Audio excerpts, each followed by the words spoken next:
Looking to buy or sell your property in the Central Kansas region? Look no further than Jeff Butler, the trusted real estate agent at Cornerstone Premium Real Estate LLC. With years of experience and extensive knowledge of the local real estate market, Jeff is committed to helping you make the most of your investment. Whether you're looking to purchase a new home, sell your current property, or invest in commercial real estate, Jeff has the expertise and the resources to guide you through the process. At Cornerstone Premier Real Estate LLC, we pride ourselves on delivering exceptional customer service and personalized attention to each one of our clients. Our team is dedicated to help you achieve your real estate goals, no matter how big or small. So why wait? Contact Jeff Butler today to schedule a consultation and learn more about how we can help you with your real estate needs. Give Jeff a call, 620-755-9720. Or you can email Jeff at jeff@cornerstoneks.com. You can also visit cornerstoneks.net to get started.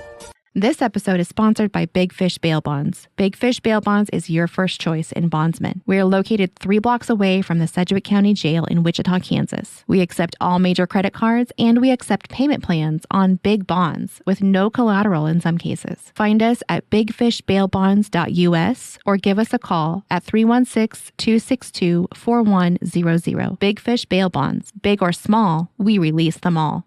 Back Home Media.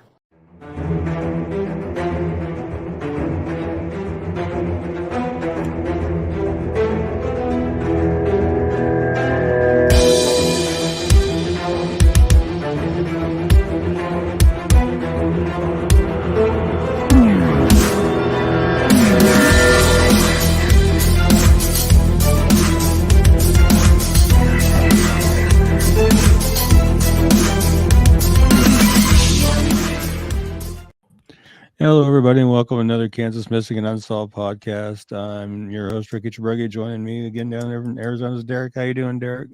Pretty good, man. Pretty good. I broke out my old Elkhart hat because my crazy colored hat was making me look crazy, so I got rid of it. I guess we forgot to message Kelly tonight. Oops. I saw that and I was like, oh she's going to yell at me. Chris Unruh is here. Hello, Chris. Hello. Let's share the show. I want to put this banner up real quick. Share the show. Share the show. Let's get some people in here, y'all. Let's get excited. Angela is here. Hey, Angela, how you doing? Nice. Yeah, let's share the show. Let's get it going. Obviously, the more people that see these flyers and hear this information, the better. Rodney Cox is here. I love seeing Rodney Cox. You know, all these people that come in here every week, man, like I get busy at work and you don't think about it, but then you do these shows and you're like, holy crap, there's all these people that I see every week, you know. You remember you remember regulars. Yeah, Crystal C. Hey, how Crystal. you doing? How you doing? That's awesome. Yeah, awesome. Well, we do have a huge show for you all tonight. We have a lot of stuff going on for sure. Brandy Trulson is here. Hey, Brandy. She says Scarlett is hyper as ever. I love it. My kids are old now, 6 and 8, so they're pretty lazy. Pretty lazy kids. Wait till they get to be teenagers, man. Last week we had talked a little bit about this Madeline McCann thing that's been going on. Yeah. Kind of catch everybody up on as far as what we knew last week. Well, like the girl was basically, yeah, she's a 21-year-old gal in Poland that thinks that she may be Madeline McCann. She doesn't remember much of her childhood. And the article I was reading right before the show was talking about how the police apparently have evidence to prove that she was trafficked as a young child. So she submitted 3 DNA samples, and they're talking about it, including an ancestral one. And if the ancestral one shows that she is definitely British or has some British in her, they're going to go ahead and continue to pursue the Madeline McCann matter and see if she might be Madeline McCann. They're also, I can't think of the other girl's name that they're thinking that she might be also too. So they're going to try to do some DNA testing with that family as well. So, and you had sent me this. I had never seen this. This is a picture of her when she was younger, you were saying. Yeah, that's a picture of her when she was younger, put up against a picture of Madeline McCann, and there are some striking resemblances there. I kind of don't see it, but I mean, through the chin, the nose area, mostly. I guess you're right. The girl on Okay. the right would be older. Yeah. I don't know. I guess we'll have to wait and see. They're saying she's been getting death threats, so they relocated her to her safe house here in the States. So she's actually here in the U.S. now. Wow. I'm curious to know how they know that she was trafficked for sure. And they didn't disclose it. They just said they had evidence to support that she was. Yeah. Esther Unruh, good evening. Yeah, that's true. Kelly says, hope everyone is okay. Yeah, been a busy day. Kimberly's here. Bring Craig home. Yeah, Craig Hackney. Yeah, and she says she's got some folks that are watching as well tonight with her on Craig's case, which we will get to here after a bit. Yeah, not too long. Real quick, I want you to go ahead and do what we do and read Ryan Larson's flyer. But after you read it, talk about what we learned last night. Yeah, this poor kid. He's missing from Wichita, Nebraska since May 17th of 2021. He was 13 when he went missing. He was 11 when he went missing. He's now 13. Sorry. He is 5'8", 125 pounds, brown hair and hazel eyes. He walked out of La Vista Elementary School located at 78th and Terry Drive in La Vista Monday. That would have been May 17th, 2021. The last confirmed sighting of Ryan was about 2 o'clock that day. He is autistic and considered high functioning. And I was reading prior to the show, he's also has Tourette's, epilepsy. And there's one other one I cannot remember off the top of my head now. And prior to his disappearance, he had done searches regarding hiding from the police, hiding underground, and how to avoid being spotted. Again, at the time of his disappearance, he was 11 years old. He's now 13, 5'8", 125 pounds, brown hair and hazel eyes. He was last known to be wearing a black jacket, which is basically those 2 photos there on the right-hand side there, blue jeans, an Old Navy shirt, had a polka dotted umbrella, which they have since found. It was near a dumpster in his apartment complex. He did have a backpack with him, but it's unknown if he had any supplies or just books and normal school supplies in it. Law enforcement's now considering foul play in his disappearance. The update that I was reading about before the show, and Derek touched on it last week, was his mom is in court petitioning to go ahead and have him declared dead so they can go ahead and file a lawsuit against the school system for negligence and failing to stop him as he was going out the door. His mom said that with the diagnosis that he has, that he was not able to tie his own shoes, give himself a shower, so there would be no way he would have been able to survive this long on his own. So she is trying to petition to have him declared dead. The judge has not ruled on it yet. It says she will rule on it down the road sometime. So if anybody does have any information regarding Ryan's disappearance, call 911 immediately, or you can call the La Vista, Nebraska Police Department at 402-331-1582 and see if we can't help figure out what happened to Ryan. One of the working theories is since that umbrella was found by a trash dumpster, he may have hid in the trash dumpster unbeknownst to a trash collector, and the trash collector may have dumped the dumpster into the trash truck and took it out to the landfill. I think they've done some searches out there, I'm not sure, but so far no sign of him anywhere. Nobody's heard from him or seen him. So if anybody knows anything about, what might have happened to him, please, call at 402-331-1582, or call 911 and get that information in there to see if they can help locate Ryan. Wow. I feel weird about this. So I don't know. Obviously, you don't know how you would react until you're in the situation. But say I have a son with autism. So say he went missing. I guess you have to. Yeah, you said there was the time is kind of ticking on the. But I don't know. I just feel like if my son was missing, and he's special needs, my special needs son was missing, I feel like the last thing I would be worried about is a lawsuit. And the last thing I would want to do is say, hey, let's do something unprecedented and say my son is dead 3 years early. Because isn't there like a 5-year period before somebody can be considered dead? Yeah, in Nebraska, they have a 5-year wait to declare somebody dead. So but she's trying to get that over, get it done sooner because, like you were saying, there's a statute of limitations on filing a case against the school. And I guess it's getting nearer and nearer to that deadline. So they're wanted to hurry up and get this done so they can get that filed against the school. See, I didn't want to say nothing, but this does sound suspicious to me too. It really does sound suspicious to me. Why would you need to declare him dead to do that? I don't know. I'm not sure. I mean, kind of explained it in the article a little bit about, having to have a date of death to be able to file a negligence lawsuit against the school. So I don't know. I'm not sure on all that legal stuff. I wish I was. Yeah. Well, tragic story nonetheless. Yeah. Let's talk about Dietrich Foster real quick. Yeah, let's see. This is Dietrich Foster. He's missing from Independence, Kansas since April 12th, 2020. He was 37 when he went missing. He's now 40. He is 5'9", 190 pounds, black hair and brown eyes. He was reported missing on May 12th of 2020. He was last seen around April 12th of 2020.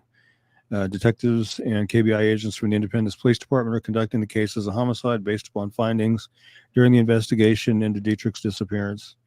And at the time of his disappearance, he was 37. He's now 40. He's 5'9", weighs 190 pounds, has black hair and brown eyes. If you have any information regarding Dietrich's disappearance, you know his whereabouts, please call the Independence, Kansas Police Department at 620-332-1700 or the KBI at 785-296-4017 and see if we can't get Dietrich located and back to his family. And they are presuming that he is dead, and there is a governor's reward of $5,000 for information leading to the arrest and conviction of those responsible for the disappearance and suspected murder of Dietrich Foster. So if anybody has any information at all, please get that in there. Yeah. That's again, I'm not a cop, so I mean, I guess I could apply if I wanted to know that bad, but I would love to know the story on that situation. Yeah, that's interesting. I mean, the information that would lead them to believe it, but they're not sharing what that information is. So apparently they need to keep it close to the vest for whatever reason. Yeah. I get that they're going to do that, but at the end of the day, just the fact of how they worded all this, they're politely letting the public know that Dietrich's more than likely no longer with us. Right. So they are being, they are holding stuff back, but they are kind of in a roundabout way letting you know that, it's a pretty serious situation. We don't think he's with us anymore, And it's sad because he's got family and kids and wanting to know what happened to him, where he's at, want him back home, and hopefully we can help that happen. Yeah, that is rough stuff. Let's go ahead and talk about Alexander Perez. Okay. Alexander Perez is missing from Ulysses, Kansas since December 1st of 2020. He was 35 when he went missing. He's now 37. He's 5'11", weighs 235 pounds. He has black hair that he shaves nearly bald and brown eyes. And he did contact a family member via phone on December 1st and said he'd be coming over to do some laundry. He never arrived at that family member's home to do laundry. He's not been heard from or seen by family or friends since then, and he had been staying with friends and family prior to his disappearance. It's believed that he may still be in the local Ulysses area, or he may be in the Garden City area or surrounding areas. Again, at the time of his disappearance, he was 35. He's now 37. He's 5'11", weighs 235 pounds. He has black hair that he shaves nearly bald and brown eyes. Has a tattoo of a bumblebee on his face underneath his left eye. He has Perez tattooed on one of his arms. He has a tattoo of a cross on a chain across his chest. If you have any information regarding Alexander's disappearance, you know of his whereabouts, please call the Grant County, Kansas Sheriff's Office at 620-356-3500, or the Ulysses, Kansas Police Department at 620-356-4600, or the KBI at 785-296-4017, and see if we can't help get Alex located and back home. We've heard rumors over the course of the last year or so about what may have happened to him, but there's been nothing to substantiate that. And we hope they're not true, but if anybody has any information that can help get him home, please call it in and let's help get him home. Yeah, and this is the voicemail that a source sent us that Alexander, he received from Alexander's profile on the 6th of December.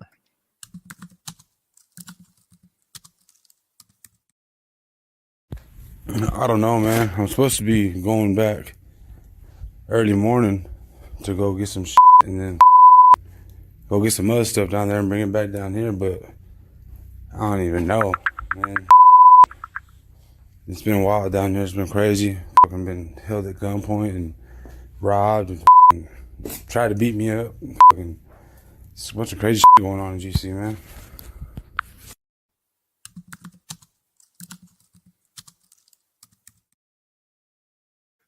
And GC is referring to in there was Garden City. Yeah. So it's kind of scary. I mean, every time you hear that phone call, you start thinking the worst, but hope for the best. Yeah. Hey, Trisha's here. Says, sorry I'm late. Please like and share. Yep, definitely. Please like and share. Speaking back on Ryan Larson, Kelly has a theory. His mother probably just wants the money and did him and herself to get the money. I mean, that I'd hate to say that about anybody that lost their kid, but you wonder, you know, anytime somebody's trying to hurry along a lawsuit, that kind of gives me a bad taste in my mouth. Let's go ahead and talk about Craig Hackney. All right. This is Craig William Hackney. He is missing from Pleasant Valley, Missouri since March 1st of this year. He was last seen in the Northland area of Kansas City. He was last known to be driving a black 2011 Lincoln MKZ with mild damage to the passenger side bumper, headlight, and hood with Missouri license plate CW4H7Y. And he's 46 years old. He's 6'1", weighs 180 pounds, blonde hair and blue eyes. He may be clean shaven.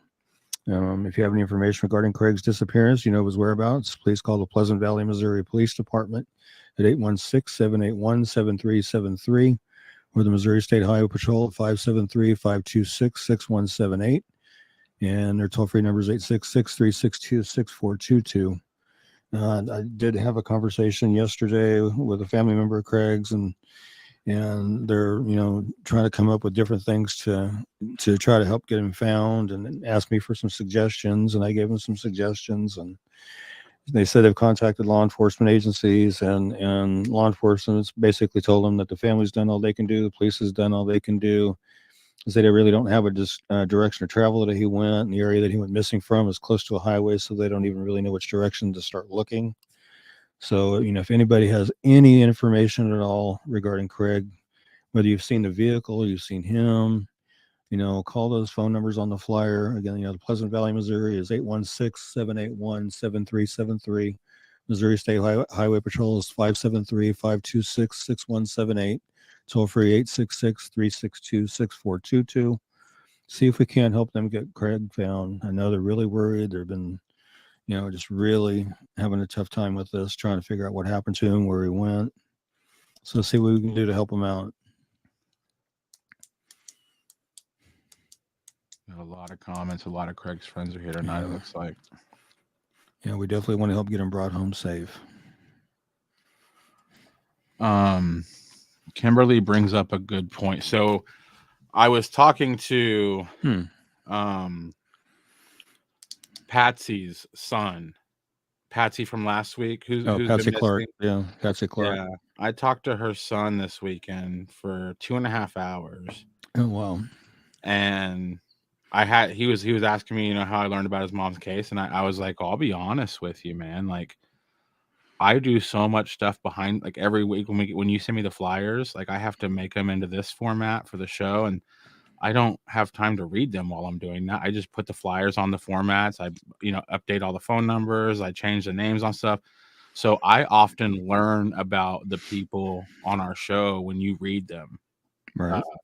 So me learning about Craig Hackney being missing tonight for the first time, I would like to know what was going on in Craig's personal life.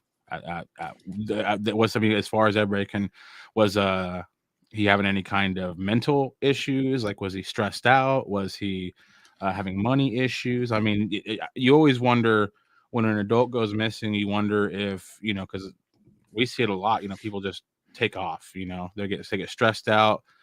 They take off and then they come home eventually. But I'm just kind of curious if his friends that are here know his demeanor or how he was behaving the last week or two before he vanished. It just makes me curious. Yeah. I don't know. There might be a Facebook group for Craig. Good deal.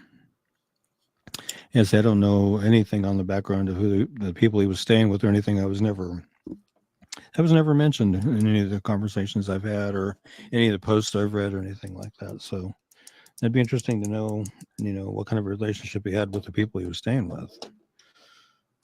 Yeah, that's what Kimberly is saying. She says, I think there is more than what they are saying. The one he was staying with, that is. Yeah, I mean,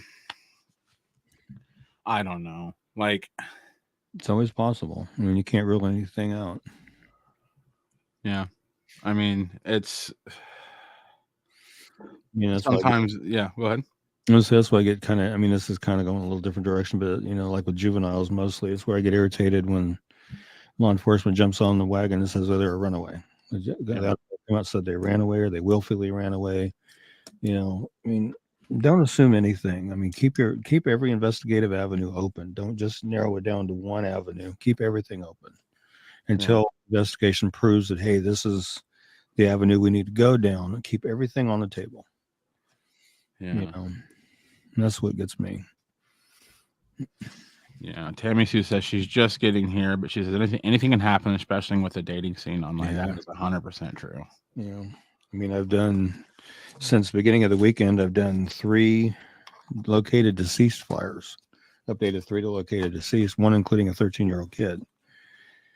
And that one was a hard one to put a located deceased on. I can tell you that right now. That was a difficult one. I mean, it's hard to do any located deceased, but when it's a 13-year-old kid, so last seen leaving his apartment to go sell Pokemon cards, they find him dead in a pond about a mile away from his apartment. Yeah. So, I mean, it's tough. Yeah. Angela says, it makes me wonder if I was even talking to Craig on the last day. Wow. Were you talking to him physically on the phone or like through Messenger or text? I'm thinking text or Messenger myself. Yeah, text or Messenger. Yeah, I'm actually changing my my outgoing voicemail to say, you know how you usually say, sorry, I missed your call. And now I'm just going to be honest. I'm like, sorry, I stared at my phone in fear until the phone stopped ringing. Text me, please. Because nobody talks on the phone. I talk to you and Norm on the phone. That's about it. But yeah. I'm guessing that there was some texting going on, and now they're curious because that's another text messages. You gotta wonder text with stuff like that if you're even talking to the person. You know. And that comes up a lot in some missing persons cases. Well, they messaged me, but the way they were talking didn't exactly match their way they would text or message. Mm-hmm. And this brings up a good point. They were spelled weird. Yeah, everybody pretty much texts the same way. Right. Like, you hear that a lot. Like people go missing and their phone keeps texting, and people are like, "Yeah, that's not them." Yeah, everybody texts in a certain way, a certain style. They abbreviate certain words certain ways, or spell certain words certain ways, use certain phrases. Angela was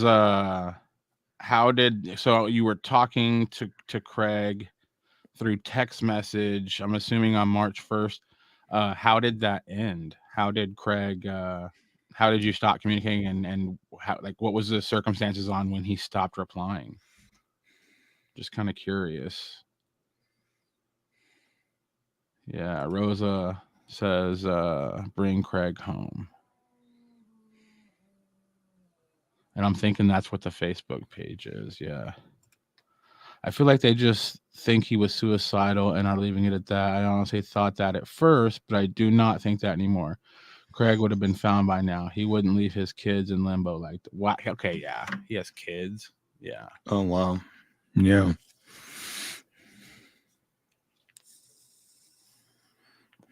Yeah. I have 2 kids. Yeah, I wouldn't. Yeah, I wouldn't do that to my kids either. Yeah, this is sketch as heck. Look at that. He said he was feeling ill and hoped she had a good day. Yeah, he had a good day. Wow. In every picture I've seen of him that's been posted, he's always smiling and seems to be a really upbeat person. Yeah. Which I like that black and white picture that's, on Angela's profile there. I'd like to get that one added to the flyer. Yeah. Yeah. He looks like a good friend of mine who lives in Wichita. And if he has like any tattoos or anything, if there's photos of any tattoos he might have, I'd add those to his flyer as well. Yeah.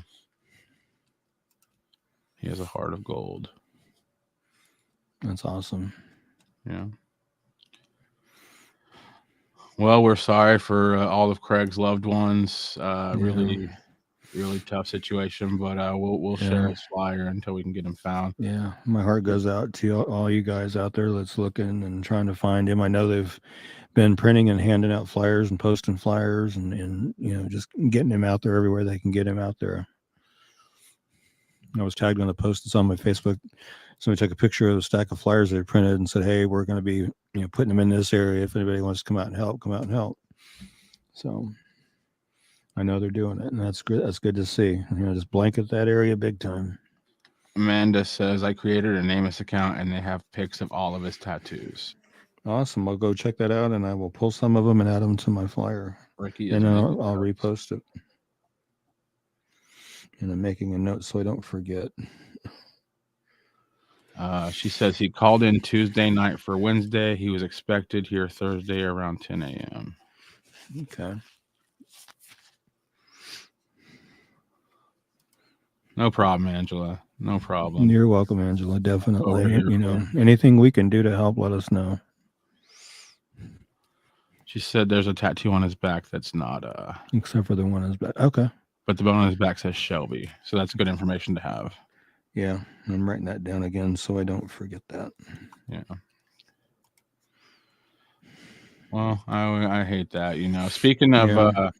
Speaking of families that are just, at their wits' end. We cover this case every week also, and right. It's a situation. Yeah, Dana Jane Bruce, missing from Sedalia, Missouri since October 4th, 2008. She was 23 when she went missing. She's now 37. She's 5'2", 98 pounds, brown hair, green or hazel eyes.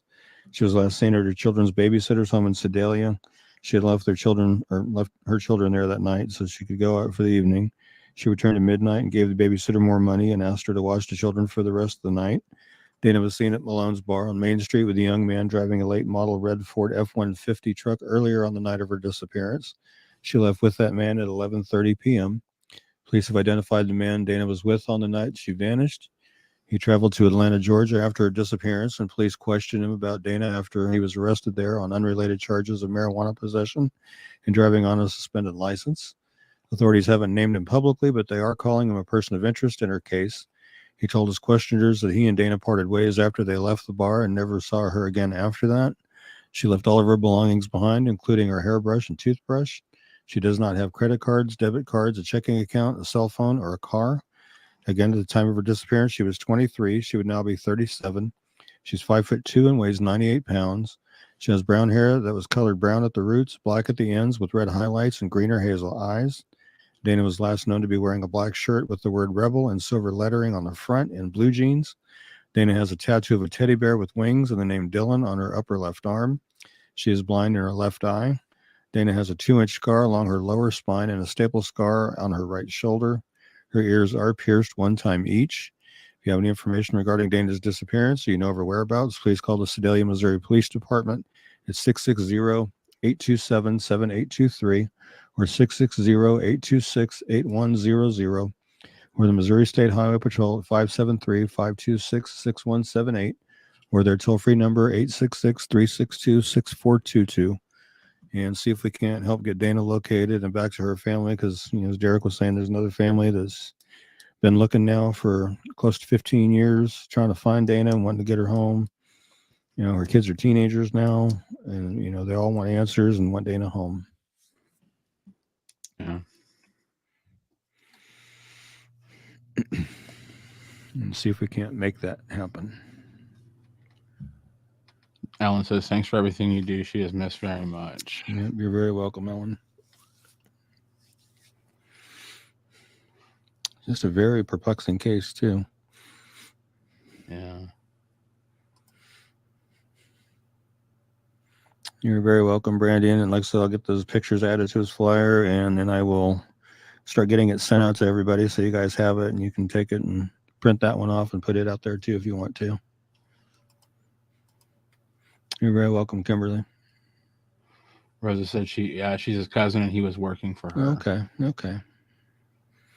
Good deal. Wow. Let's talk about our buddy Kenny. Yeah, Kenny is missing from here in Salina, Kansas since November 4th of 2019. He was 69 when he went missing. He's now 72. He is 5'9", weighs 175 pounds, has gray hair and blue eyes. He does suffer from diminished mental health capabilities, and he's on disability, but has not tried to access his money since he was last seen. He may have family in northwest Kansas, possibly around the Colby area. He does sometimes use the last name Brown as opposed to his given last name of Rychek. He was last seen at the Gospel Mission here in Salina. He left there and hasn't been seen or heard from since then. He does not have a cell phone, a vehicle, or any identification on him.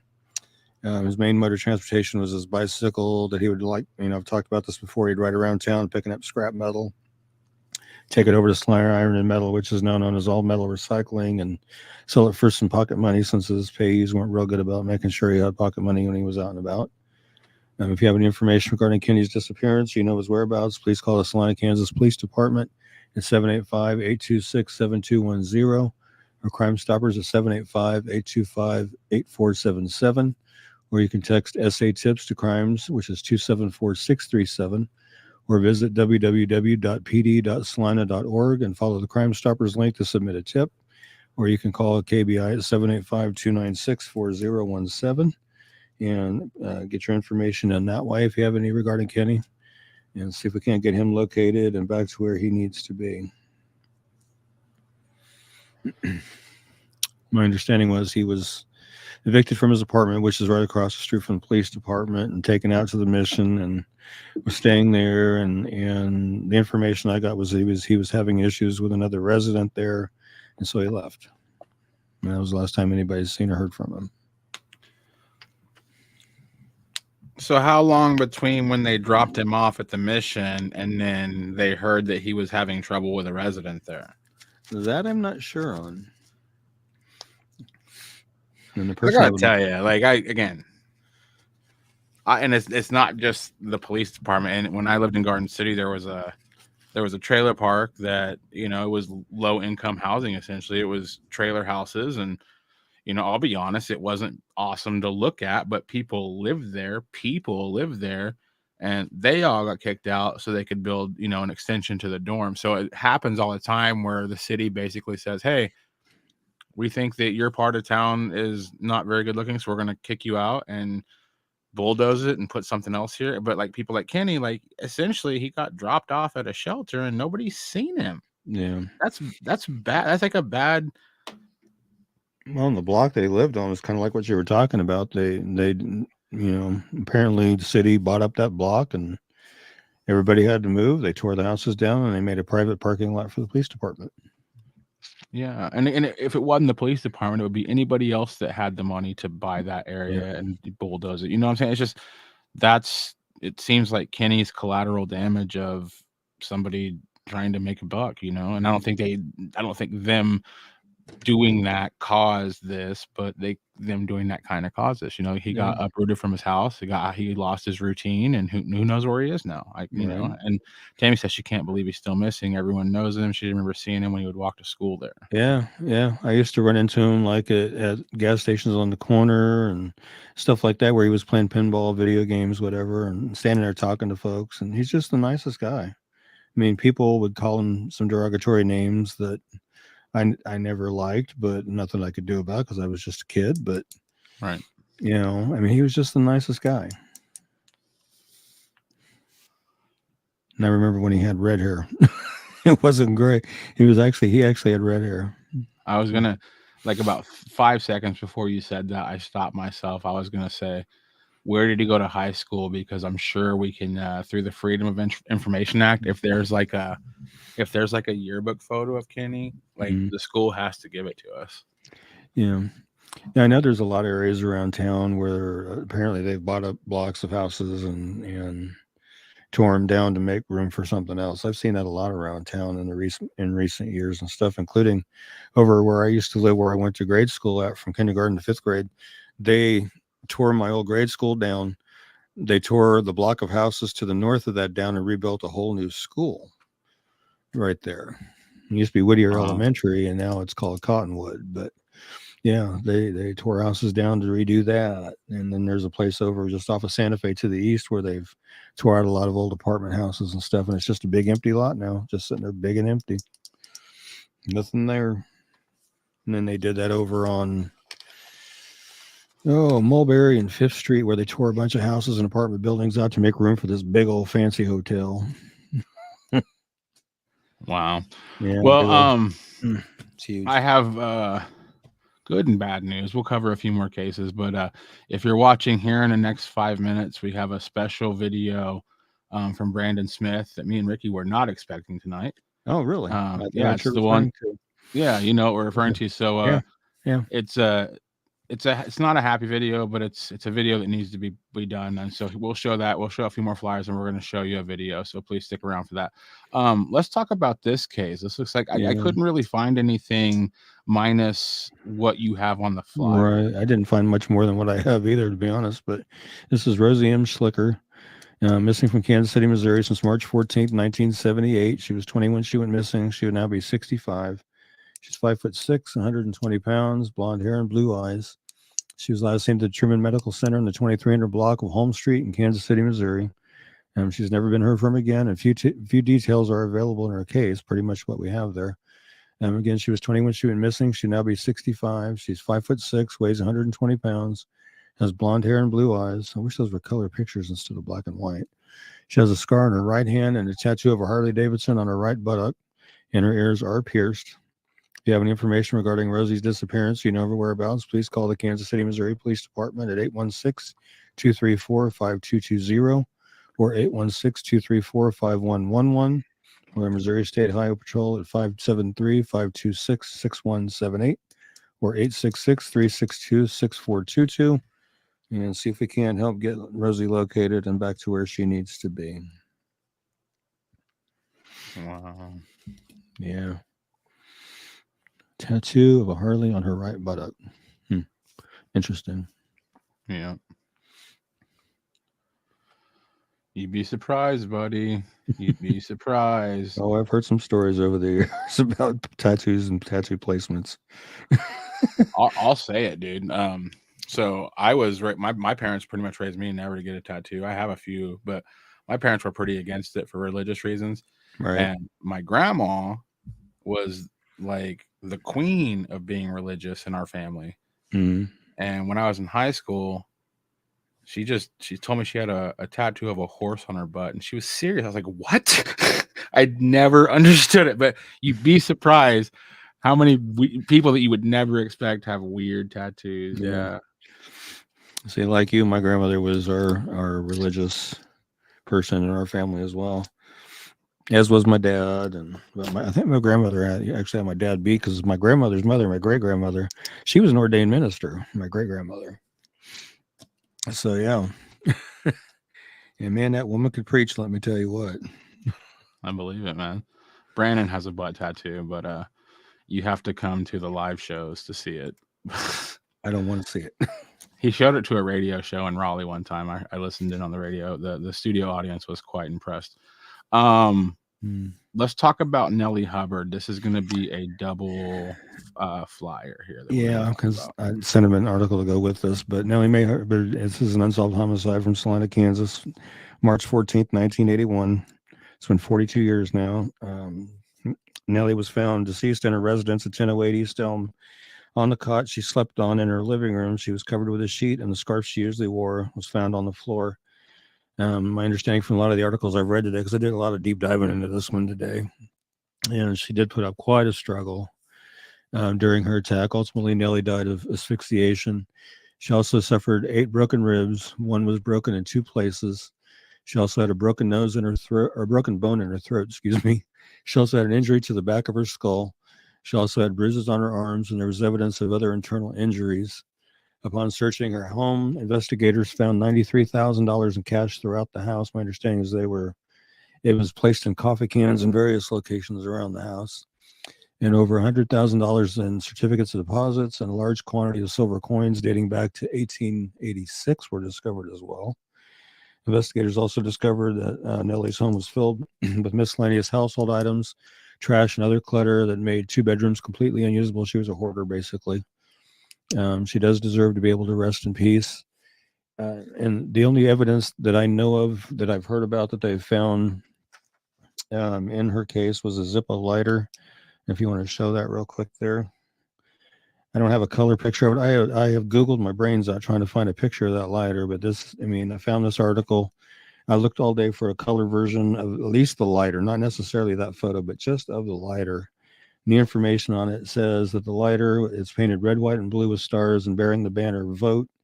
It was one of a novelty series released just prior to the November 1980 general election. Several stores in Salina and across Kansas sold the lighters. The number of lighters in circulation is not known.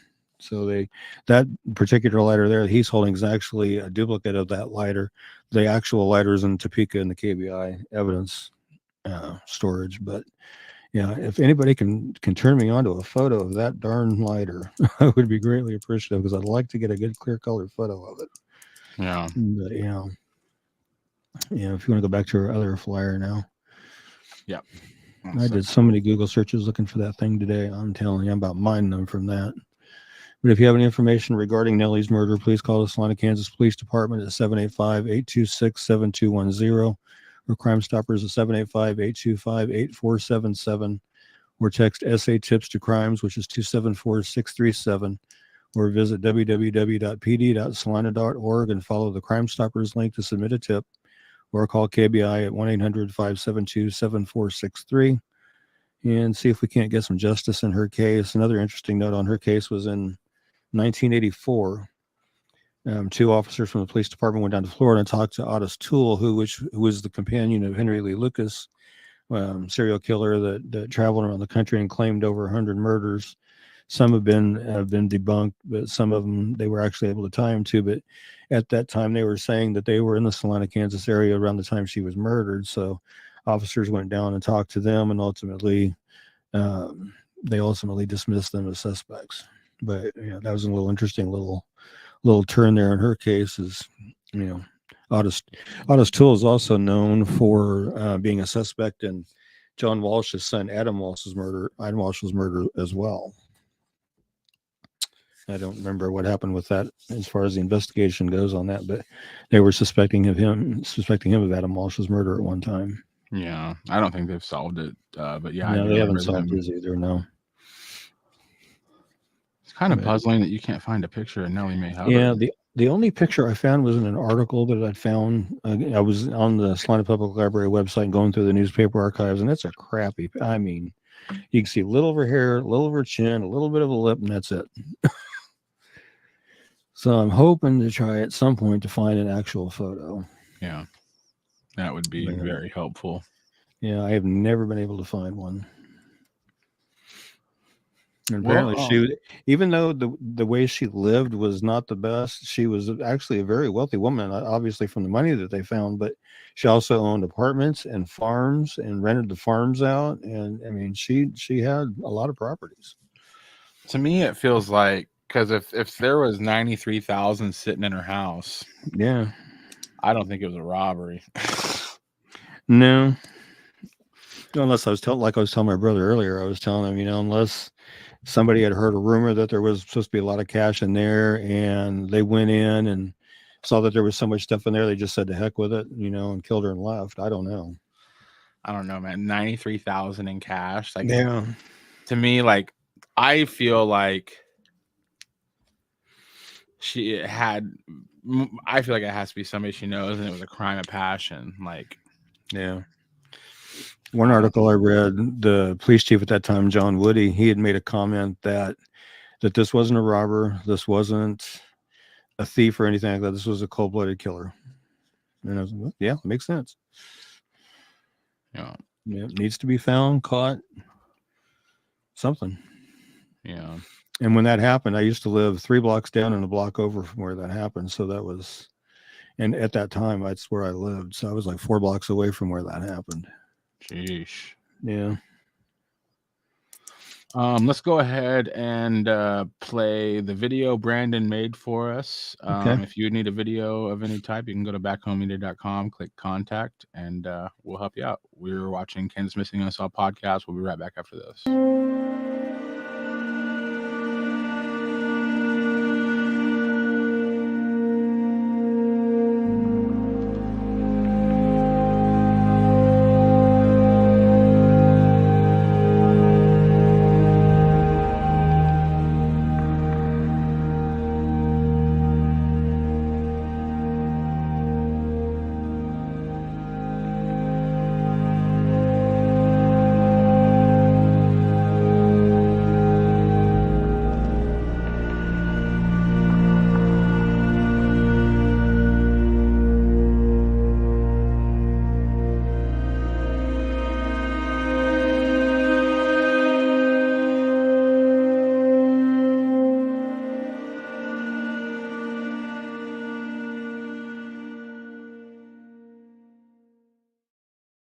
Wow.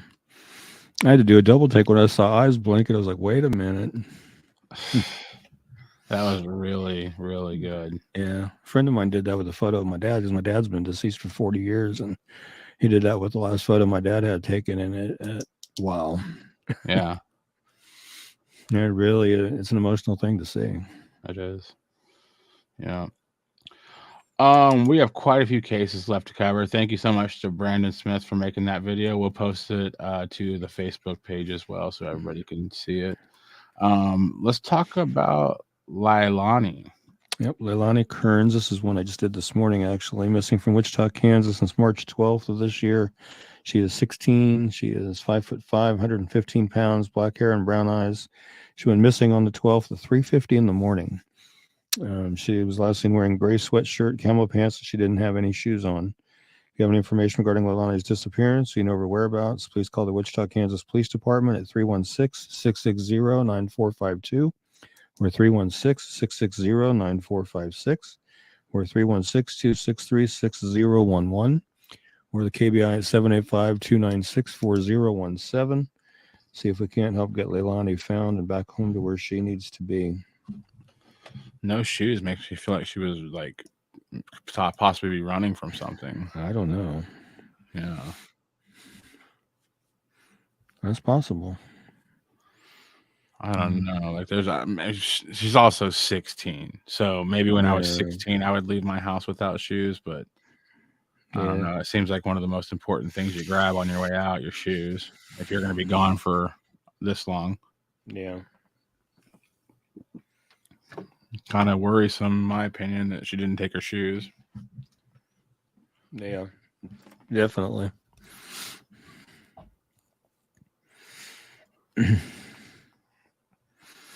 Yeah, apparently Brandon used that. I can't think of what it's called, but you can animate a photo with it, and I think that's what he did. That's really awesome. Yeah, it was emotional to see, and we do those not just to inform the folks who were located deceased, but also to honor their memory as well. Yeah, because they deserve to be honored.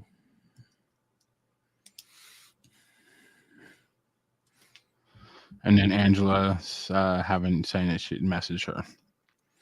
After, basically all I really need, Angela, is just tattoo description. I mean, I'll get the photos obviously, but the tattoo locations of where they're at. But basically all I really need.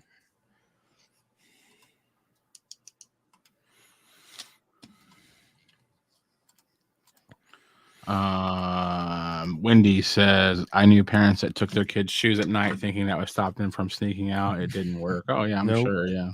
No, probably doesn't.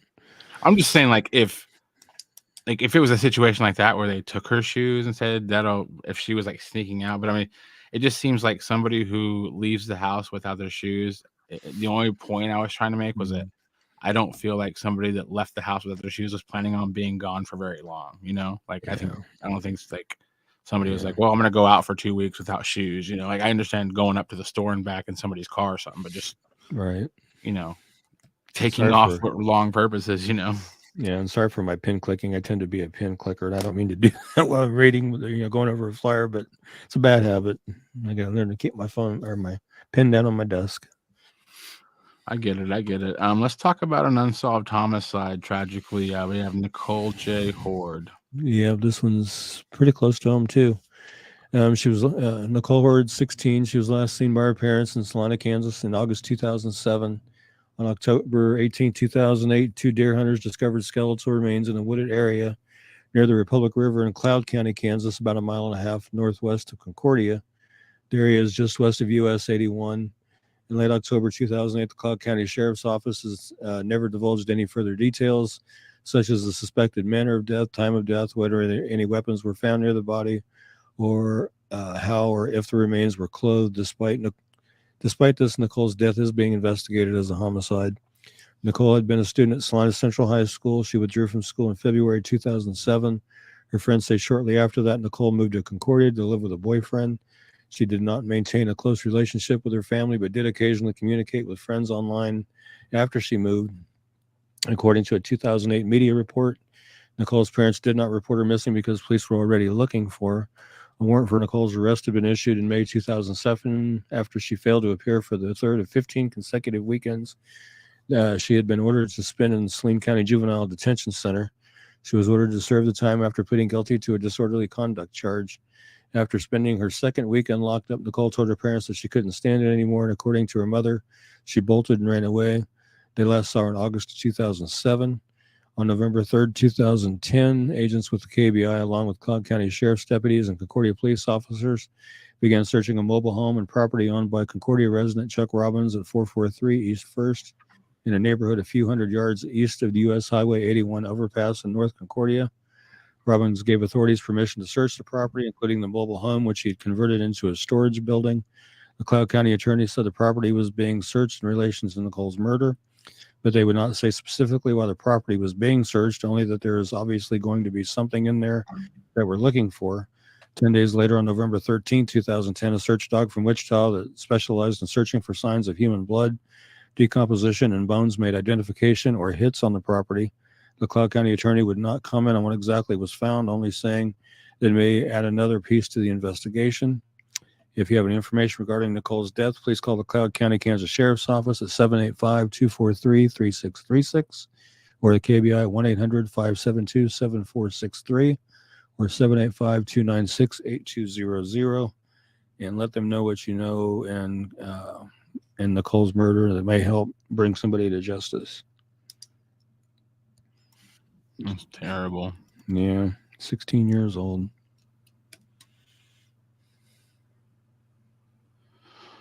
Wow. Salina's got a lot of heartbreak, man. Yeah. I learn a lot about your city every week. And Interesting side note. We no longer have a juvenile detention center here. Whenever a juvenile gets in trouble here, they get sent to the Junction City one. Really? Yep. Garden City used to have one. I don't know if they still do. I think Garden City still does have a juvenile detention center. Yeah. It's rough. Another unsolved homicide. Tragic stuff here. Another one from here in town. Jeez. Yeah, this one's October 31st, 1987. This was a brutal one, too.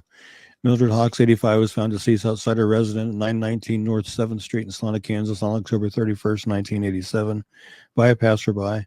The passerby said she saw the front door was left open and a screen had been pried from a south basement window.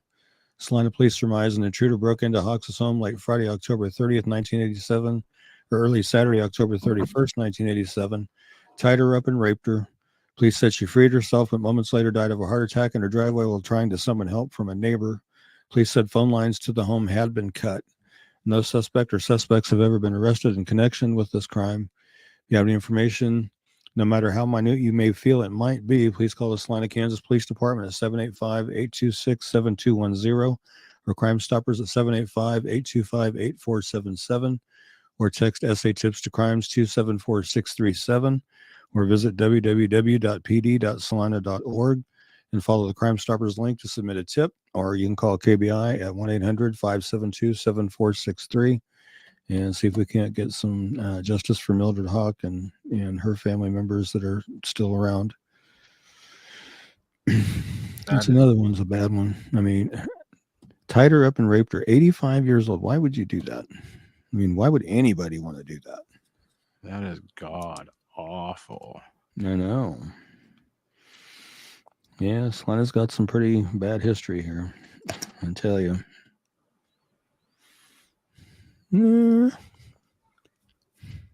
Possible. I never really even thought about that, but that's always a possibility because at one point, I know a reporter uncovered that Dennis Rader actually enrolled in Kansas Wesleyan University here in town at one point in time. Really? And I think that was a lot of years earlier than 1987, like around the late 60s, I think. But still, apparently he must have been familiar with Salina to a point. So, I mean, that's interesting. Yeah, but did Rader ever rape? I don't think he ever actually raped. He would tie him up and strangle him and do his thing. Yeah, but do his thing. But I mean, I don't think he ever actually committed the act. No. Yeah, I mean, yeah, maybe Rader, but I doesn't seem like his MO. Like he didn't do that. Yeah. But it also if I don't co-sign on that possibility, that means that there's somebody else out there that did it, and they're still out there, unless they got locked up for some other crime. But Don does make a great point. Who could be Raider? Who knows who it is? Because they don't know anything about him. They got away with it. Right. I mean, you got to a poor conscious older lady. See, that's what I thought too, Don. But I'm wondering if 87 was late enough in the game for them to care about keeping those bits of information. Yeah, with Raider they did find fluids, but they would be in a on the bed or in a pair of women's underwear, whatever that was right there with the body. It wouldn't be on the body necessarily. The only one I think they ever found actually on a body would have been Josephine Otero, the little girl that he took down the basement and hung from that pipe. I think there was some bodily fluid on her leg, I think. Yeah. If I remember right. Don does bring up a good point too, that the telephone cut was a telephone line. Yep, he would do that too. Never know. He traveled around the state, so you never know. Never know. I don't know if our police department's ever looked into that possibility or not. I really don't know.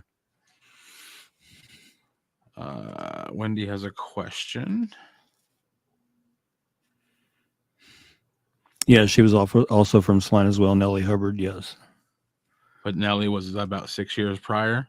Yeah, 1981. Nellie was not raped, though, right? No, she was just brutally murdered. Broken bones, broken ribs, broken bone in her throat, injury to the back of her head, bruises on her arms, evidence of other internal injuries. So she was beat and badly before she was asphyxiated. Yeah, I mean, definitely could be the same I don't know. It just seems like. Usually, they used to say that serial killers don't change MOs, but I don't think you can really say that much anymore because some serial killers have proven they do change their MOs from time to time. So, yeah, I guess rule of thumb is they don't, but some do.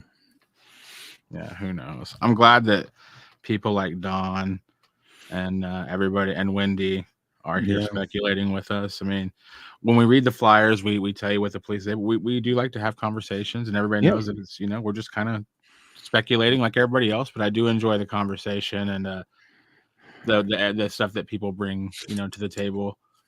Chris Under says my mother went to college at Wichita State with Dennis Rader around the time he was doing his case. Oh my goodness. I couldn't imagine.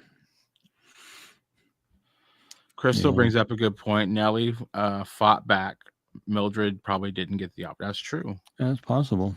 Nothing's ever really been said about whether she did or not, but they were both elderly women that were, well, again, they're different situations because Nellie was brutally beaten and Mildred died of a heart attack. Yeah.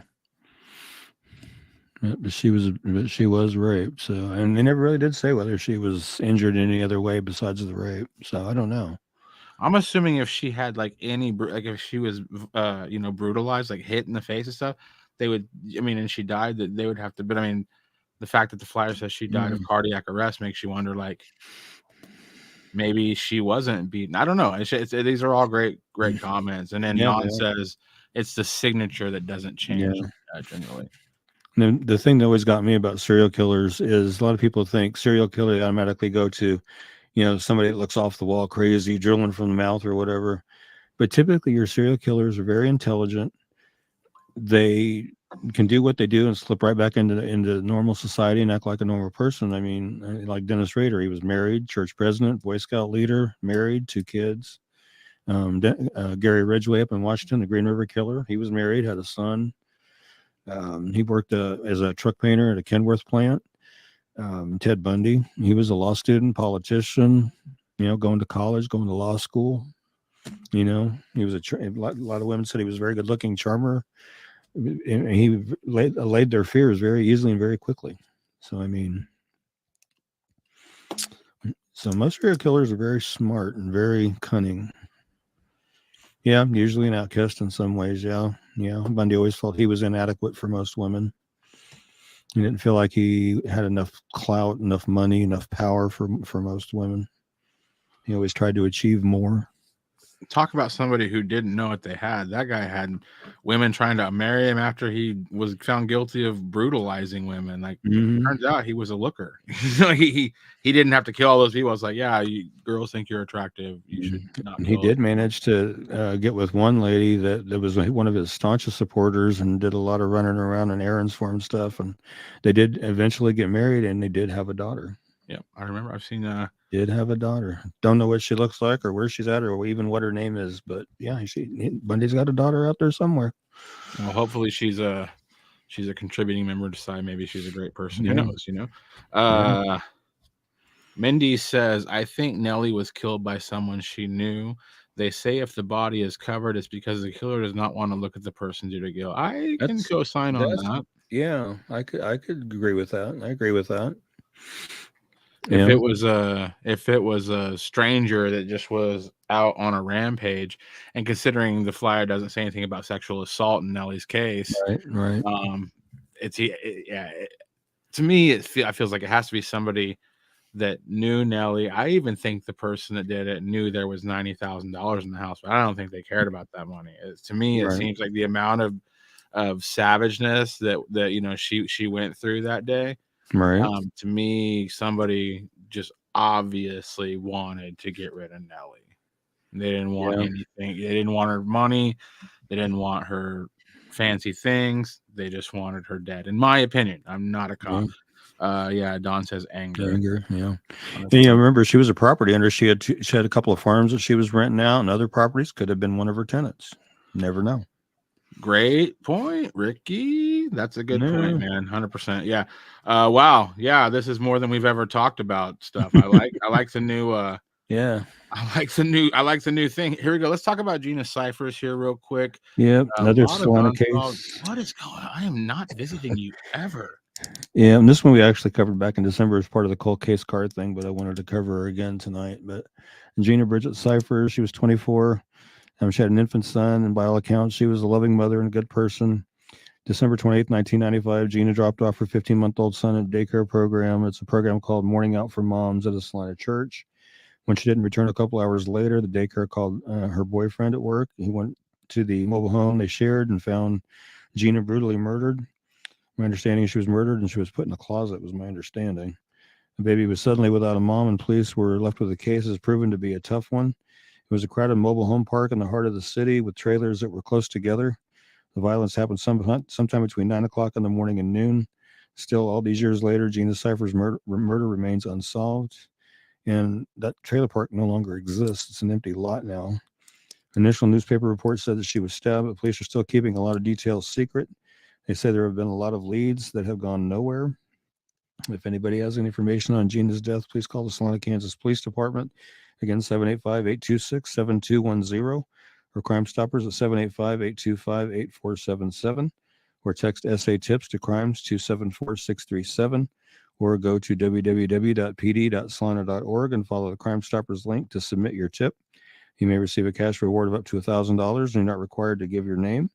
Or you can call KBI at 1-800-572-7463. That also goes for any of the other cases that I featured that are out of Salina too. You call Crime Stoppers, and anything comes of that, you're eligible for $1,000 reward as well. And on Gina's case, there's also a governor's reward of $5,000 available for the arrest and conviction of the person or persons responsible for Gina's death. So there's also that reward as well. Wow. Yeah, Salina's got some dark secrets. Most towns do. Brandon, yes or no? You want to go to Salina with me this summer? Brandon says no. Brandon voted no, not visiting Ricky. No, it's just, Salina's a bigger town. It's, Kansas doesn't have many bigger towns. Salina's a decent sized town, and about 50,000. That's what happens. 50,000. That's what I'm saying. Yeah. You have 50,000 people. Just based on human nature and statistics, you're going to have some bad things happen when you have that many people collected together. Yeah, and it's just. There's other unsolved homicides in this town that I didn't pull for tonight, but like Beverly Logan and Tom Young, those are a couple more unsolved homicides from here in town that have never been solved. But I just don't understand how they could go unsolved for so many years. It just blows my mind. Yeah, Tammy says maybe that's why my parents never let me out. No. Tammy says, "Holy cow, which trailer park?" If I'm thinking of the right trailer park, it was the one west of west of Broadway on Cloud Street behind. Oh, I can't even think what that little building is there now, but across the street from where that little military National Guard thing is over there. It used to be that trailer park right there. Then you go down a little ways and there's that church sitting there. But it's that big empty lot right there now. I believe that's the one that it was. Don says a lot of nerve to do it in a crowded trailer park in broad daylight. Yeah, that's for sure. Yeah, and believe me, I've lived in Salina since the day I was born 55 years ago, so I've seen it. I mean, I've been around during everything that's transpired, so. Crystal says, I won't lie, I stay in my apartment because there's a lot of crazy things still happening around here and it terrifies me. Oh, yeah. It's, yeah. Tammy must know which apartment you're talking about. Yeah, true. Yeah. Yeah, it's just a big empty lot now. Wow. A friend of my daughter's lives over west of that, and when I go over and pick him up, bring him over, or take him home, we drive by that location, and I just look over there and go, "Wow, it's empty." Yeah, that's so sad. Yeah. Let's check some of these comments. Feels like everywhere nowadays. Yeah. Yeah, it's sad. I mean, it just seems to be less and less respect for human life anymore. And it makes me sad is what it does. Yeah. It makes me sad. Trisha says, I remember that trailer park. A friend lived there for a while. Oh, wow. Okay. I wanted to give a personal shout out to Trisha. She shared my, your flyer you made for Suzanne Johnson. Okay. And, I was like, that's awesome. She shared Suzanne Johnson's flyer. So cool. Thank you, Trisha. Yeah, it was really cool. I was really happy she did that. Tammy says she used to live in North 13th Trailer Park, now torn down in new trailer. Yeah, and that needed to be done badly. That trailer park was just. I did Citizens Academy at the police department, or the sheriff's department, police department, several years back, and I did ride-alongs with police officers, and we went up in there on a call one night, and the officer, he didn't even want to go. When you went in, there was the trailers, and you went back, and then there was a right-hand turn. There was more trailers back this way. He didn't even want to go down there. Really? He went part way down. So I'm going to turn around here because we really don't want to go down here. I'm like, okay, take your word for it. She said, Tammy says they should have condemned them when she was there. Yeah, a buddy of mine's dad lived there. And then after his dad passed away, he lived in the trailer for a while. He moved into it. And he was walking down the hall in the trailer and his foot went through the floor. Really? Mm-hmm. Yeah. Yep. It was crazy. Yeah, it was a pretty shoddy little trailer court, pretty sketchy. There was rumors of trafficking stuff going on in there, drug stuff going on in there. I don't know if any of it's true, but there was just rumors about that stuff going around. I don't know. I never went up there. I never went up into that neck of the woods, except for when my buddy lived there and when I went on that ride along and when I did Citizens Academy. Wow. That was, got to a point where you listen to the police scanner and you hear North 13th, and you automatically knew what they were talking about. Yeah. You're like, again? Every town has places like that, though. I mean, it's yeah. And the sad thing is there's a lot of people that live there because that's all they can afford. But there's a lot of people that live there because it's cheap, and like you said, they feel like they can get away with, doing things that are, making it a bad area. But sounds like it was just a very old. It was old. I'm glad they've updated it. I'm glad they got the old trailers out, put new trailers in, and I hope it's a lot better. I really do. Yeah. She says it was either live there or in my car. I've lived in some pretty sketchy places, Tammy. I can understand that, Tammy. I can understand that. Yeah. There's been some, I'm 40, but throughout my 20s, there was several times I looked around where I was living and I was like, this is bad. This is not good. This is not good. Yeah. I wanted to say Crystal shared this on Facebook and Twitter. So awesome. 2 thumbs up. Trisha shared us. So awesome. We Yes. love it. Thank you. We appreciate everybody hanging out. Let's talk about Megan Fogelsong. Yeah, this one's another one that just kind of bothers me, and it's been going on for a long time, and I don't know that we'll probably ever get answers on her case. I hope we do, but I don't know. Megan Fogelsong missing from Alden, Kansas since December 2015. She was 21 when she went missing. She would now be 29. She's 5'4", 150 pounds, sandy blonde hair, green eyes. Her last activity was on Facebook on November 30th, 2015. There was an unconfirmed sighting around Christmas time 2015 at Guy's Liquor in Larned. Again, at the time she went missing, she was 21. She'll now be 29.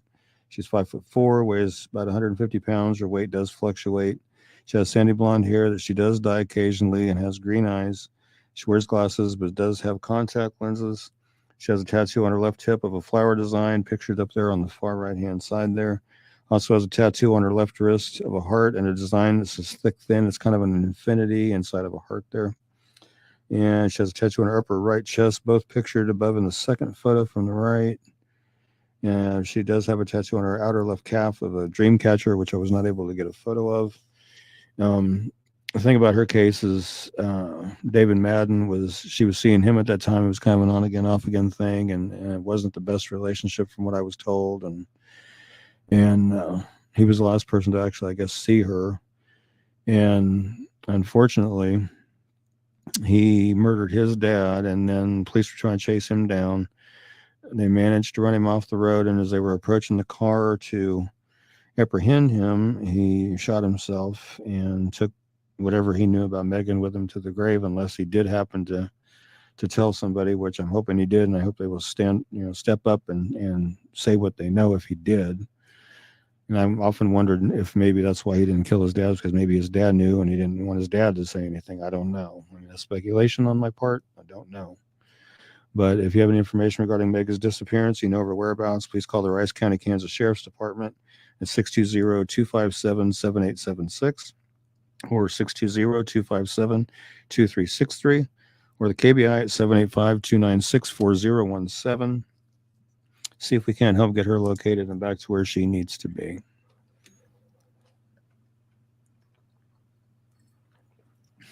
And if you did do something to her, get her back to where they can at least give her a decent resting place. Kelly says, I'm convinced he killed his dad after he told him that he did her in and decided to kill himself after. So that's kind of where my thought process goes. Like I said, speculation, but I don't know for sure, but it's just kind of where my mind goes. Yeah, I mean, honestly, you kind of hit the nail on the head. And Kelly definitely, that's not like a crazy, idea. Yeah. Yeah. Hopefully we can help, get something turned up to figure out where she's at. And I believe Ashley's still out there trying to find her as well. Have you talked to Ashley recently?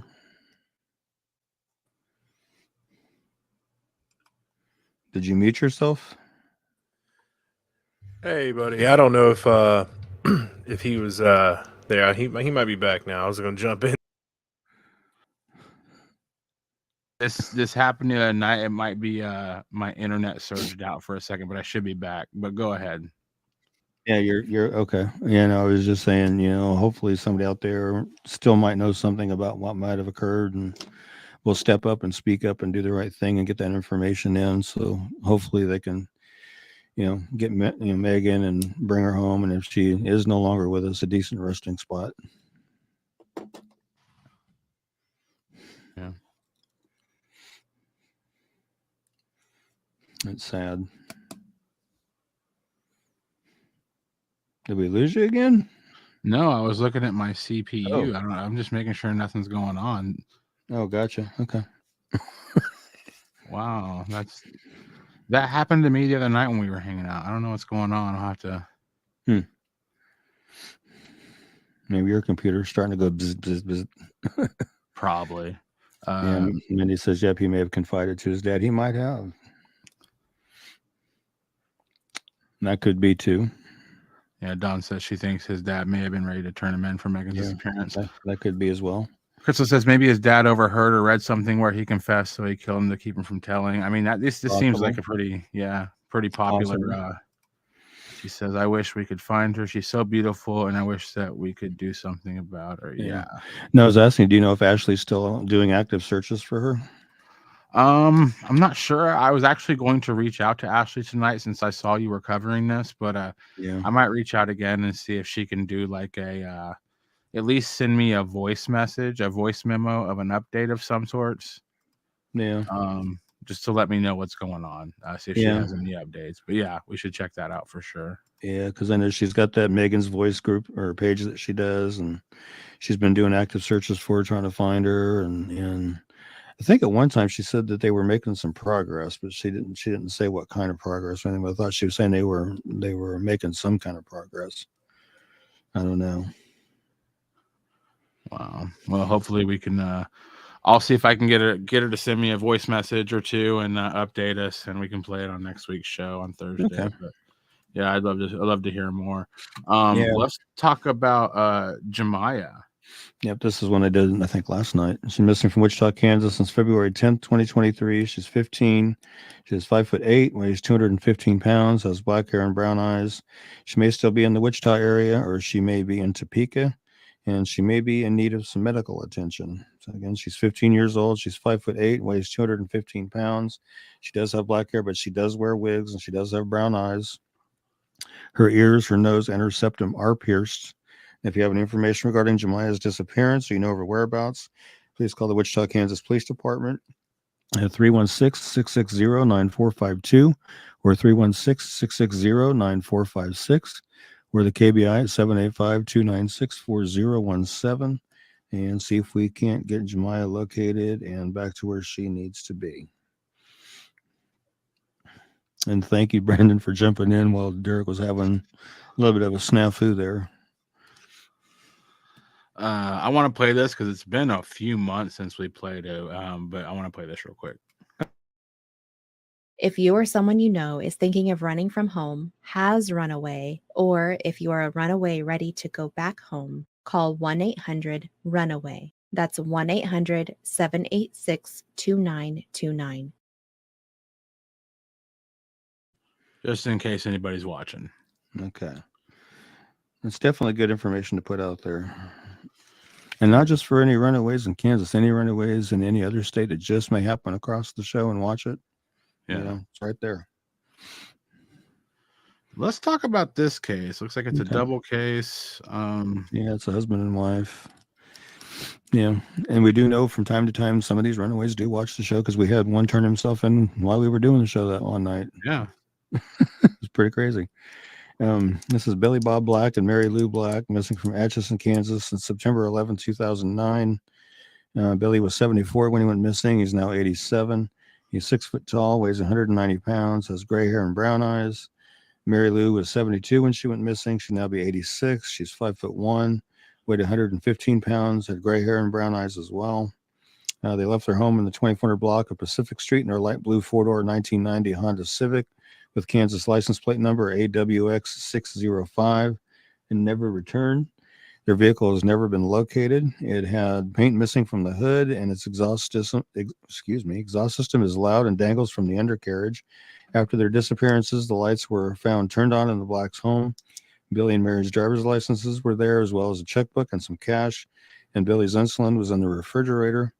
They had one son together, and by the time of their disappearance, both Billy and Mary had severe health problems.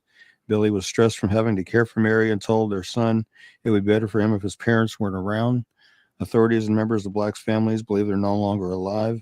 One theory is that they drove accidentally or intentionally into the Missouri River. Little evidence is available in their cases, however, and their disappearances do remain unsolved. If you have any information regarding Billy and Mary's disappearance, you know their whereabouts, please call the Atchison County, Kansas Sheriff's Office at 913-367-4323 or the KBI at 785-296-4017 and see if we can help get Billy and Mary Lou located and back to their family.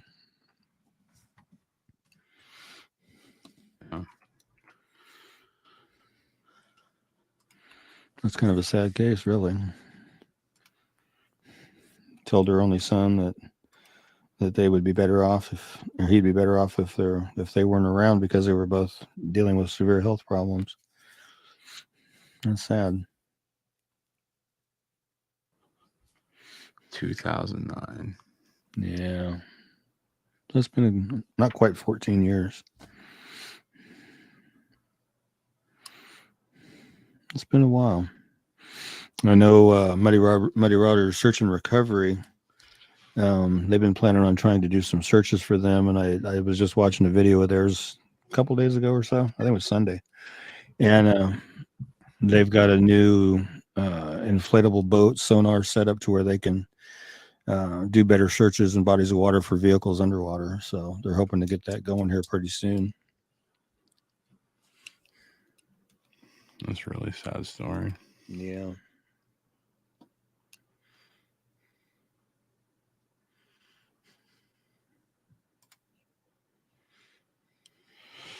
Wow.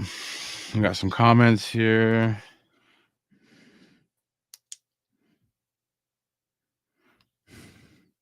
Thank you for that, Mr. Derek.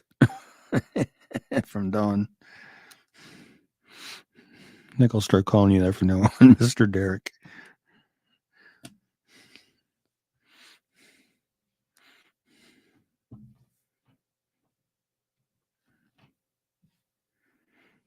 Is the internet going wonky again? As I don't see him down there in the little pictures under the thing there. Okay. There you are. Where'd you go? I don't know. Brandon, you mind finishing the show? I'm going to see what's going on. Yeah, we've only got one left to cover. Oh, never mind. We're good. Yeah, go ahead and cover this. Dwayne Brunson. This is our featured case. Yeah, our cold case, card case for the week. Dwayne Brunson.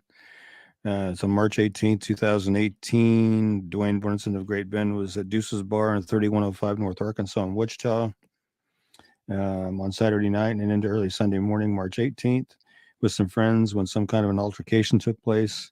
Police do not know what started the altercation, but detectives think Dwayne was involved. At some point, someone inside the club shot a gun multiple times. The bar had been occupied by about 30 to 40 people, but when officers arrived, there were less than a handful of people left. Police are getting very limited cooperation with the individuals they've talked to, so they really don't have a lot of information. There were no other injuries reported, and it's not known if Dwayne was the target of the shooting or not. If you have any information regarding Dwayne's death, please call the Crime Stoppers of Wichita, Sedgwick County at 316-267-2111, or you can submit a tip by going online to Wichita Sedgwick County crimestoppers.com or call the KBI at 1-800 572-7463 and let them know what you know regarding his unsolved homicide and see if we can get some justice for him and his family. Very sad situation. Yeah. And we did cover quite a few more unsolved homicides than we normally do. That's my doing because I just going through some stuff and felt like some Solana cases needed some attention that they haven't gotten for a very, very long time. We don't have a local news channel here on TV or anything like that, and our local newspaper isn't really local anymore. It's owned by the USA Today. It's printed out of town now and shipped up here, so it's not really even a local paper anymore. There's another group trying to get a local paper started called Salina 311, and they're trying to get it up and going right now. They're doing a Wednesday and a Sunday editions on them. So I may contact them and see if they can't do some kind of pieces on some of these cases to get some press out there on those again, at least. Yeah. And go from there. Because I'd like to see some press out there again. I mean, because Sign the police department on their Facebook page. They don't ever put in any kind of updates or any kind of post saying, hey, we're still looking for information on this case. If you know anything, call us or whatever. I mean, they don't do anything like that. So, we're basically the only ones that are keeping these cases out there and making sure that they don't die off. And I'm going to keep doing it because they need to be resolved. And if we can help make that happen, so much the better. Yeah. Go through these comments real quick. Kelly had said, man, it seems like there was the sort of thing where they did themselves in, ran into the river together. I'm just going to say it. I love that Kelly says, whenever she's talking about like dash, she says, did them in or did them. It's like a very cool way to say it. I like it. It's not, because if you look, Crystal used some words that either Facebook or YouTube said she couldn't use, or she knew better. Yeah, YouTube's pretty strict about that. They don't like you using that word or that or the M word or anything like that. So Kelly says did a man. Nobody's giving. So that's a way to say it. I like how Kelly says that. YouTube creators get demonetized for using those terms in their videos. So they just don't. Tammy, you want to know if anybody's skimming the river? I don't know. Like I said, I know Muddy Water Search and Recovery, they've got a new boat and sonar system set up to where they can start doing more water searches better. And I know they're going to go out and do some more. So hopefully they can find something, hopefully. She said that's the second time you've mentioned Deuce Club. Deuce Club? What's that? I don't know. Deuce Club. Sad story. What's suspected is most likely what happened. Oh yeah, about them maybe going into the ending it because they had problems and woes. Yeah, telling their son that he'd be better off without them. I don't know what Deuce Club means. That's going to have me scratching my head the rest of the night now. Unless Tammy can clarify real quick. Deuce Dance Club. Oh, the Deuce. Oh, down in Wichita. Okay, gotcha. Yeah. That's a lot of reason I don't go to clubs and bars, because I'm always in the back of my mind worried about a fight breaking out or something. So I just stay clear. I don't drink anyway. So for me, I just stay home. Yeah. Thank you, Don. Thank you, Don. Greatly appreciated. We try our best every week. I try my best every day on the page, and we try our best every week with the show. So, I try to get back to people that tag me and post about missing people or message me about missing people. I do my best to reach out to those families and get flyers made as quick as I can get them made. And sometimes, unfortunately, because I have to work, they have to wait sometimes for a while till I can get home and get them made. But I do get to them. I'll just let them know as soon as I get them from work, I'll just start it on them. Real quick before we get out of here, before Ricky does his thing, I wanted to let everybody know if you go to Spotify or Apple Podcasts, wherever, and just search for The Bearded Goods, the producer of the show, Brandon Smith, he has a podcast and he has episode 3 out, and it's basically about just dealing with depression and stuff like that. And I wanted to share that with you, not in case anyone wants to check it out, because he's pretty open with struggling and stuff, and I feel like it's important for people to feel like they're not alone with depression and everything. And before Ricky does his prayer, I do want to play this real quick. If you or someone you know is experiencing a suicidal crisis or emotional distress, please call the National Suicide Prevention Lifeline at 1-800-273-8255. Brandon has a great episode out. And check it out, The Bearded Goods, on all podcast platforms. But yeah, Ricky, if you want to cover anything and you know how to get us out of here. Right. Yeah, there was a time I was dealing with some depression in my life when I was going through my divorce, and I was actually on an antidepressant for a while, and I took it for a while until I felt like I didn't need it anymore, until I felt like God had it covered and I didn't need to worry about it anymore. And I haven't taken it for, I've been divorced 12 years, so probably about 10 years I haven't taken it now, and I'm doing just fine. God's got my back, and I'm happy with that. So, but with that being said, I just want to say, Heavenly Father, thank you for bringing us together tonight to cover all these missing persons and unsolved homicide cases, and just pray that we can get some information rounded up and into investigators to help bring some resolutions to these cases and bring some folks home that need to be brought home. until we see each other again next Thursday, everybody stay safe, stay healthy. God bless and amen. Well, I don't think it, I thought it, that's different. I said what I said and I meant it, or lamented. Words given weight without thought in a person, the way that I talk and the way that I ought to be able to pause and to say that the fault can be placed on my arm, to this playful assault, to disgrace in this arm. Pray for the day they could wait for the calm. You can't control the storm, only weather it, whether it's 5 weeks and 5 days of rain sideways, or scorched earth, search for death, or water left with all the thorns, with the petals gone, settle on the breath of autumn. If the ground fits,